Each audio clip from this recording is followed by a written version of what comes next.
We don't do that many stories here about black child abuse, mostly because lots of people don't like watching them, and I don't like making them. But there are tons and tons of stories out there.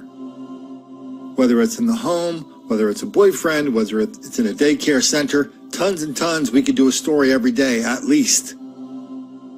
But finally, the other night, I was listening to NPR on the way home from one of my buddies' house, and there was an hour-long discussion on an NPR show called Radio Times, and the whole show is basically about black child abuse. A woman wrote a book saying, hey, parents, stop whooping your black children. And so I learned three things from this show that I kind of knew, but didn't really have it nailed down. One, child abuse is at epidemic levels in black homes. Two, the author of this book figured out the reason why. It's all because of white racism. And three, we got kind of a backdoor view of what happens in black families. They're teaching their children that they have to be spanked because the white man is out to get them. And if they don't get, I know it's kind of tortured logic, but you'll hear it in a minute.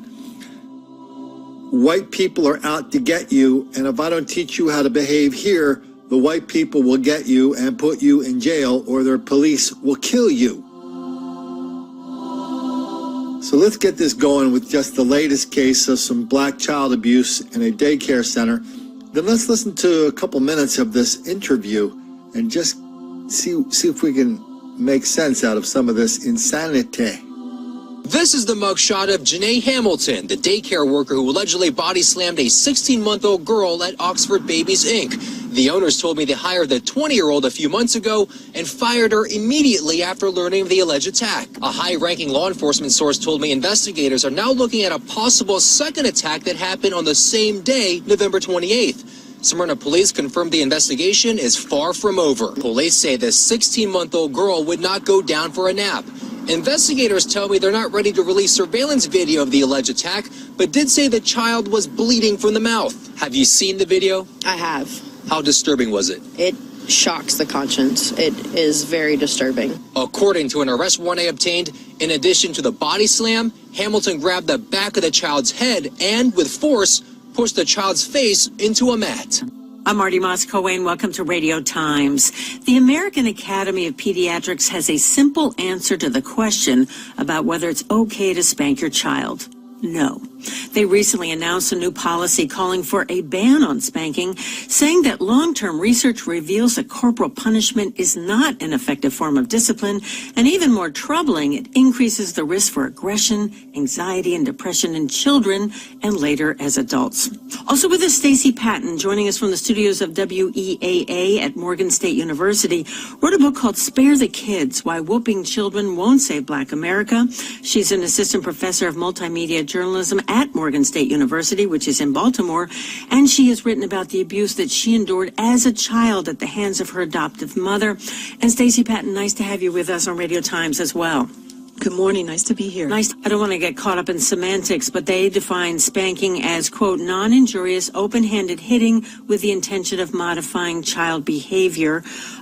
Stacey, your book is about whooping. I was thinking about hitting and beating. I think it's important that we define what it is that we're talking about. When you talk about whooping, Stacey, what do you mean? It's semantics. So in African American culture, when you talk to parents or people who were hit as children, and you say, "Were you spanked as a child?" And some people will actually laugh at the word. They'll say, "No, I got whooped." And for them, it could be describing the types of objects that may have been used: a belt, switch, a hand, the severity of being hit. But in my book, I don't parse out degrees of violence. I don't play semantics, spank, whoop, pop, beat. It all involves pain and hitting, and it all sets children up for the same types of negative karma. Stacey, your book is really about black families. Help us understand about spanking or hitting in black families. How common do you think that is?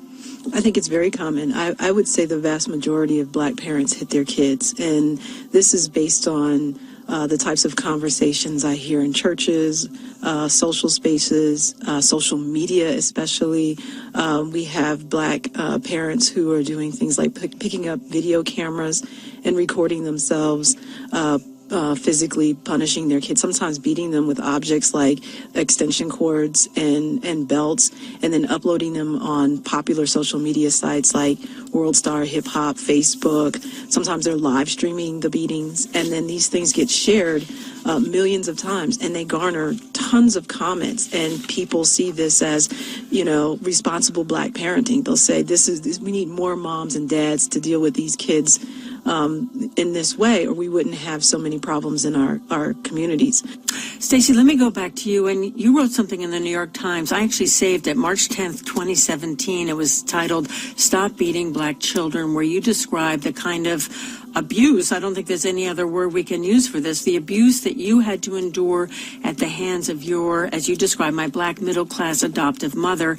And you describe in vivid detail what she would do to you for doing things that kids do, rolling your eyes, telling lies, as you say, any number of other childhood misbehaviors. Can you talk a little bit about what happened to you, and do you understand why? I definitely understand why, and I think that, as I wrote in both of my books and on this issue, that it's rooted in the history of racism. A lot of African Americans think that beating children is a Black thing. You'll actually hear them say it, and I'll say that's absolutely not true. This is something that spans across race, class, culture, region, religion, etc. in this country. But there's a different kind of historical specificity to the problem when we talk about it in African American culture. In my second book, I looked at pre-colonial West African cultures prior to contact with whites, prior to the slave trade and the Middle Passage experience. And I found absolutely no evidence that this type of ritualistic punishment practice existed in those cultures or among indigenous people here in North America. And so it was, hitting children became a byproduct of colonialism, of the enslavement process, the brutality of slavery, and our indoctrination into Western Christianity, that whole concept of spare the rod and so on.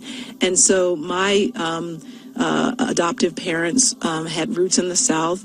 Their parents, my adoptive father was a sharecropper in Mississippi.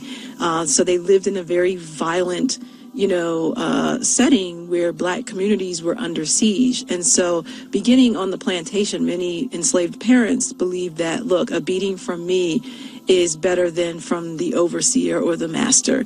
And then after slavery, it became dangerous to be a Black child. Now you could kill Black children in lynchings and raids on homes and such. So they felt they needed to reinforce racial etiquette and proper boundaries and messages about place by reinforcing it sometimes with a whooping, because that whooping they believed would save their life.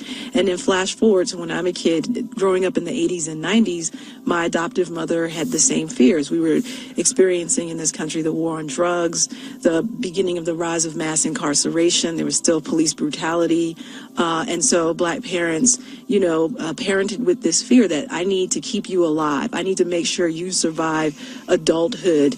And so if I do this, it's better than you ending up in jail or, in a box. And so they parented in that way. And yes, and I often hear, if you go on social media under any post about spanking, any policy, any new science, you'll hear Black folks especially say, well, it's better that we do this to our own kids, or our kids will end up in prison or on the streets, or police officers will kill them. And so I usually chime in and I say, well, let's look at the data. So how many unarmed Black children have been killed by police officers? And usually they can name Tamir Rice or Mike Brown and a few other cases that have captured headlines. But then I say, okay, now let's look at the annual child maltreatment reports that are published each year. And I looked at the raw numbers over the past 10 years, and Black children die at about 300, an average of 360 Black children are killed every single year at the hands of their parents and caretakers as a result of maltreatment. About 40% of those are due to being hit, hitting that escalated. And so I make the point that Black children are more at risk of being assaulted, seriously injured, or killed by their own parents and caretakers than a cop. And so, and also, if keeping black people out of prisons or from being brutalized by cops or killed by cops, if that parenting tactic was so effective, then why are we having national conversations about police brutality and mass incarceration in America? Came to live with her when I was 5 years old. And so there was a 2-year waiting period that we had to go through before the adoption was finalized. And right away, she started hitting me, even on visits when the social worker would pick me up and take me back to my foster home. And so, you know, I was 5 years old the first time I ever got hit. She backhanded me in my mouth for pouting. And my entire world came crashing down because no one had ever put their hands on me. So here was this person that was supposed to love and nurture me and keep me safe, making me feel unsafe for the first time in my life. And so then there was all the messaging that went along with it. I hit you because I love you. I hit you because I want to keep you safe. I hit you because I don't want the white man to kill you. So I grew up in a neighborhood, went to a school where this whole spanking thing was not uncommon. But to me, we didn't, but when you're kids, you don't really know what's going on behind closed doors until later, if at all. But now I know, and I've talked to my friends about this, it's almost like a direct thing. Please, sir, I want some more. The kids where there was lots of alcohol in the house, they were the ones who were spanked the most. They were the ones who were the roughest, toughest, biggest, baddest, most delinquent kids. And they're the ones who are still trying to work through it today. So I don't even know what that means in light of all this, but there's a lot of weird stuff going on behind closed doors in white families, black families, whatever kind of families. But at least we know one reason why the black kids are angry.